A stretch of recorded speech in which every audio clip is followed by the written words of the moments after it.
क्या मैं तुमसे बात कर सकती हूँ? अभी नहीं। मुराद, मुझे खुद से दूर मत करो प्लीज। मेरे पास आपके करीब रहने की कोई वजह मौजूद नहीं है। बेटा, तुम मेरे लिए बहुत अहम हो। आलिया भी अपने घर वालों के लिए अहम है। आलिया के बारे में मैं जितना जानती थी मैंने तुम्हें सब बताया।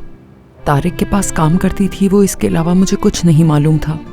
अच्छा ठीक है, लेकिन मुझे आपकी इन बातों पर बिल्कुल भी यकीन नहीं। क्या मतलब है तुम्हारा? मॉम, क्या आप जानती हैं बच्चों के लिए सबसे बुरी चीज क्या है? ये सोचना कि उसकी माँ किसी को नुकसान पहुंचाना चाहती है।